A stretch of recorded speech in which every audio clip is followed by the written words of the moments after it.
Hi everyone, today we're going to be using our HighJump OmniTech Sales on a Google Pixel phone, and we're going to be doing a selling off the truck or van sales, pedal sales type transaction.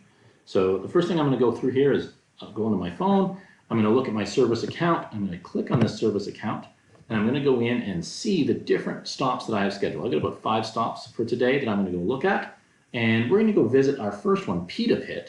And before we even go do that, we can see we've got a little color coded on here. We've got some dots to tell me I've got optional surveys. I've got a red truck to tell me I've got some pre-sold deliveries I could work on. I also have some customer specific messaging on there. So when I click on this to go in, it comes up with that customer specific messaging. The first thing it tells me is that these are the ways the customer can pay, cash, check, or charge. I've got a second message on here, and this one shows me some product image, some information on that product, as well as an embedded YouTube video that's going to show me how to set up a planogram or shelf set. My third one, again, I've got more information about my maple syrup world promotion items. I've got a gift pack coming up here, so I'm going to look at that if I want to make sure that I know what I'm doing before I go in to see this customer. Now I'm going to go in, I'm actually into the Pita Pit, and let's pretend before we go in and actually service them that we need a little reminder. So maybe I'm going to look at my item catalog and see a couple of different products on here. It gives me the image, gives me a little sales pitch about what I'm looking at, different things like that, and I can go through, I could scroll in looking for something specific. I might also want to look at, and I say, listen, I know I've got line level sales history when I'm doing the transaction, but I might want more of an account level view. In that case, I'm going to look at this graphical sales history here. I can expand out different products to see over the different weeks, what they've sold, the percentages, where the trends are. I could also click up here and look at how I'm sorting that information, maybe ascending to descending, different timelines, etc.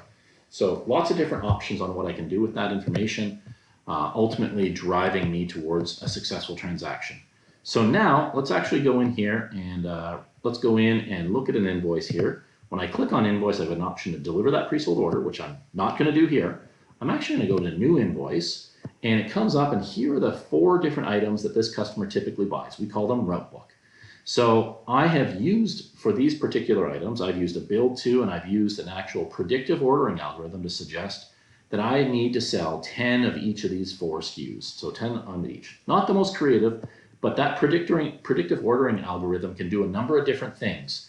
And I could use that to look at trailing sales weeks, 6 weeks of sales or 10 weeks of sales. I can account for damage, write-offs, returns, all sorts of different data elements that I can put into that. This is just a simple example for today's presentation. So first things first, I'm going to try to sell these things. So if it's just wham bam, 10 quantities each, great. A little more realistic, we're going to try to upsell a little bit. So I can click on this quantity on here and change that 10 to say, let's say a 12. I could also use a little plus sign here, move that one from a 10 to 11, or maybe a minus sign. This guy, the pints, I'm going to go down from a 10 to an 8. And when I do that, you might notice that the dollar value associated with this invoice is changing. I can do a number of different things from here. Maybe I want to see the information on the bottom, so I can get a little thumbnail of what the product is. I can also manipulate that and say, instead of looking at, say, the catalog, I might want to look at the sales history by last visits to see what was ordered, inventoried, and delivered for the different dates that I was there. Or maybe I want to look at pricing or host inventory to see what's in the warehouse. All different information. Ultimately, you decide what's most important to that particular sale. And when that user changes that value, they go ahead and will save that. The application will save that so the next stop gets the same sort of screen. And you can always change as you go along. So then I squeeze that back down, and I've just completed some sale details here. I've changed 3 lines, left one the same. Maybe I'm going to go collect some returns here. So I might tap on the sales and go over to returns instead. And those same items, I might take something back. So I could choose a reason code. Instead of return, it might be damaged or empty or expired, buybacks.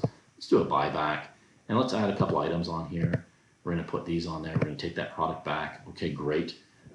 Maybe at this point I'm saying, yeah, I'm pretty good. I'm not going to give any free goods or samples at this point. I'm going to complete my transaction.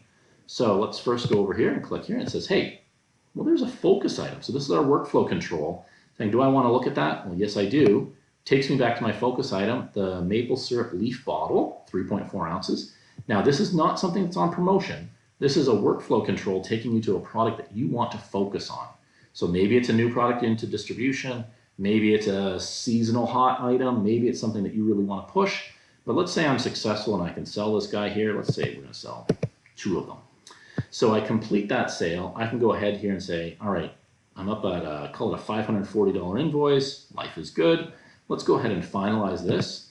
And sure enough, oh, I've got workflow control again.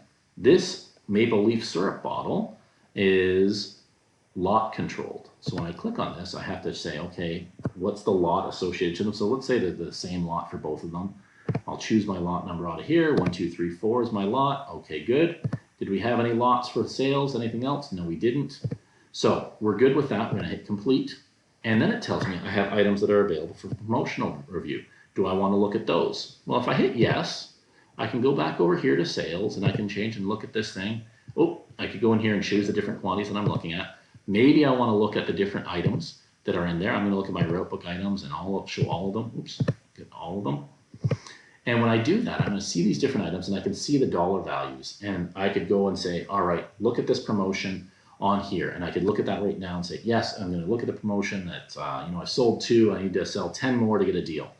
Or I could say, you know what, this customer is just here. That's all they want to buy. I didn't need to look at this. Let's finalize my invoice. In that case, let's go ahead and here. I'm not going to look at my eligible for promotions. I will take that into the invoice screen. I can see my sales. Here's the quantity. Here's the base price, the discount, the net for both sales or returns. I'll just bounce back and forth between those two. And if everything is good with that, well, I could look at the totals as well, see if I want to look at this, see where it is with the tax.